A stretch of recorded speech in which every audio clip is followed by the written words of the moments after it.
I just got out of surgery. I did not go to the third heaven, but I did experience something that gave me I think a different degree of insight in terms of some things that so many of us deal with that we don't ever consider. And I'm going to get there. But before we get there, I first got to explain to you what led up to this. So if you can know me, you know I've been playing basketball for a very long time. To a fault, like all the time, too much. And in around 2005, 2006, I blew out my whole knee playing basketball, my ACL, my MCL, worst pain I've ever been under. I was actually bawling at a Mormon church, and I was coming down for a fast break because I was able to break away, and there was a steal on the other side, and I was coming down by myself, and they tossed me the ball, and I remember just stepping wrong and my knee just popping, massive BAM!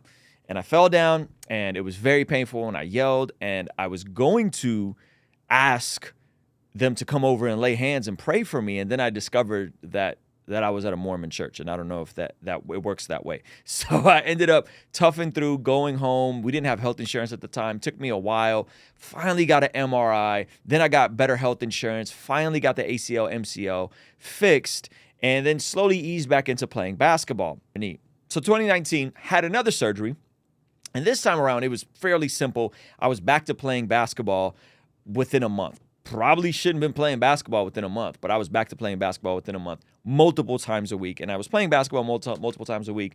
We stopped briefly for the pandemic. Then I literally started a basketball men's group that was just a bunch of guys that wanted to get together and play in the middle of the pandemic. Kept playing. And again, 2, 3, sometimes 4 times a week. And back in April, again, re-injured my knee. And it wasn't the same pop, but it was another type of injury where my knee locked up, and got an MRI, the whole bit. And doctor said, it's your meniscus, you got arthritis. Eventually, you're going to need a full-on knee reconstruction. Now, I'm 37 years old. I don't want a knee reconstruction. That's a whole lot, but I might have to get it at some point. But in the meantime, I'm chilling with basketball. I'm done playing basketball. Until my son is good enough to beat me, I'm cool now. I don't need to play basketball. But what happened was, I needed another surgery. That's what I did. I got the knee surgery. Now, getting surgery is weird. Going under anesthesia is weird. The whole experience is weird. Everybody's really, really, really, really friendly. And this was like a minor ortho procedure. But what happened after the surgery is something that I feel like God's kind of showed me something that blew my mind. And I'm going to get a little personal on this, okay? So just buckle up, Buttercup, because you may be offended by something I say in this video. The whole procedure was very sweet. They were awesome. The nurses, everybody was amazing. And so they, give you an IV, you're hanging out. I hung out there for a while, and I go in, and I remember being rolled in, and they're saying, hey, we're going to give you a little bit of medicine. It's going to relax you, and you're going to feel maybe a little bit of burning sensation in your IV. And then while he was saying that, I'm out. And then I wake up, and this time, the first 2 times, I woke up in an amazing state of euphoria. Not this time. This time, I woke up with a nose thing up my nose, because what they tell you is after they put you general anesthesia, they stick a whole breathing apparatus in you that breathes for you while you're under, which is kind of creepy if you think about it. I didn't know all this, but that's what happens. And they said that in my surgery time, which is it was like a 30-minute procedure. It's not a super long procedure, but in that I had some trouble breathing, and they had to stick this additional tube down my nose. So I wake up and I feel this tube down my nose, and I'm like, ugh, I did not feel good. It was not the high I remember. We're gonna come back to high in a second, but I'm like, what? And so the lady's like, oh yeah. I was like, can we take this out? So she just comes over and just yanked it. And I felt like Neo in the Matrix, where they're just pulling all the. I was like, oh my gosh. And you just feel snot down your nose. Like, am I bleeding? What's going on? And then I'm just kind of chilling, relaxed. My wife gets there. We get in the car. We go home. And they give me Vicodin. Now, last time I had knee surgery, I didn't do Vicodin. I was very freaked out, right? Last time, I actually did cannabis edibles with THC and CBD for pain relief and for sleep. I did it for about, 3 to 4 weeks after. I don't use cannabis. I don't think it's okay for Christians to smoke weed. I'm not on that. But when I looked at it, I said, okay, cannabis or Vicodin, which one? And I decided for the cannabis thing, just didn't listen to my doctor. This time around, I'm listening to my doctor because I want to go to this conference. Okay, so I want to go to this conference. I'm going to make sure that I'm following the protocol. 2 Vicodin every 4 hours, okay? And That's what I did yesterday. I got out yesterday, last night. 2 Vicodins, take them again. And then I found myself in this like really euphoric place. When you do cannabis, or if you've ever gotten drunk before, it hits you. You know you're high. Like, you know something happens to your body and you're out of it. This wasn't like that. Let me read you guys a description. I sent this to Zach last night. Let me read you guys a description for what Vicodin actually does to you. Okay. It hinders your ability to feel pain while simultaneously bringing about feelings of contentment, relaxation, and overall well-being. Okay. So I'm taking 2 Vicodins every 4 hours. And then I'm like, bro, I feel very reflective. I feel very relaxed. I feel like I got so much clarity, and there's so much peace, and there's like it's just like everything's it. And I drink caffeine, so I'm used to the opposite. I'm used to being high energy, right? When I do these streams.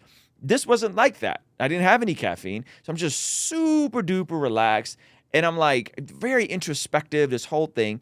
And then I got up this morning and I'm like, okay, like this is off.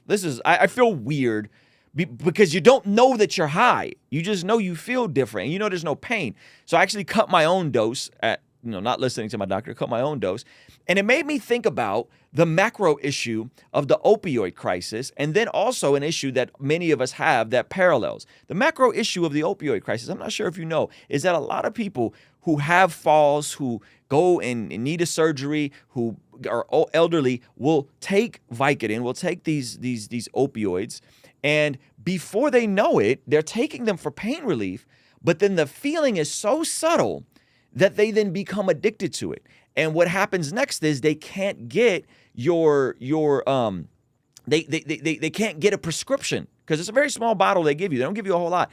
But then you take so much of it, and they go back for back pain, they get more. And then eventually when you can't get any more of the Vicodin, people will end up doing heroin, because that's a street version of it. You start doing heroin. And then what then ends up happening is then you have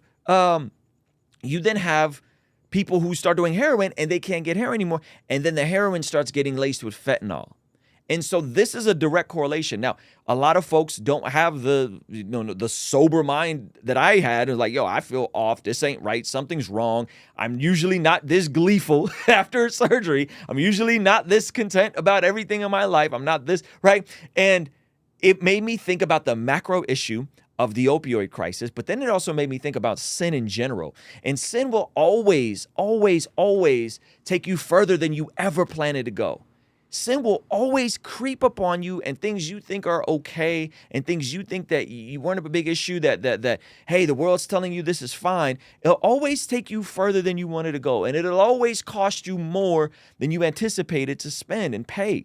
And in the same way that I noticed this about myself, and in the same way we're having this massive opioid crisis where fentanyl is now slipping in, I feel like a lot of us are also dealing with this issue of sin, where we're just letting a little bit in.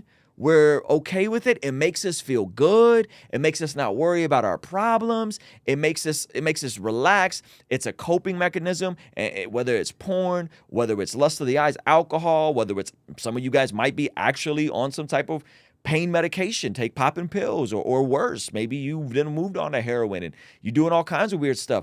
But it's the same idea that I see play out with sin that then happens with prescription drugs. And I think many people are as fortunate as I am, and as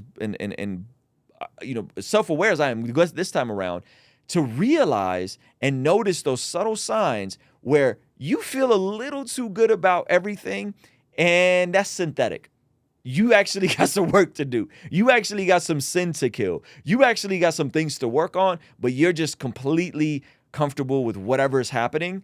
And that might be a sign that you got some blind spots. That might be a sign that you need to go wage war on some things that could be in turn problematic and become way bigger than they initially feel. And so I'm sure a lot of you guys can relate to this on a sin level. Those of you guys that have maybe struggled with drugs or struggle with prescription drugs. Gosh, man, how sneaky are they in terms of the way they hit your body? It's not the same as me smoking weed in high school and knowing that I'm smoking weed and I shouldn't be smoking weed. This is a very different thing that I feel like can do a number on people's head if we're not careful and we're not mindful. So I want to hear from you guys. What, how do you navigate these sorts of things? Are you aware of the little things that are maybe creeping in that you're a little too comfortable in, and you know that there's work to do? You know that you need to make some adjustments, except you're just kind of coasting. Let me know what you guys think about that in the comment section. I'll put up a video where I talk about my cannabis story, and you guys can kind of hear that story, which it wasn't fun either.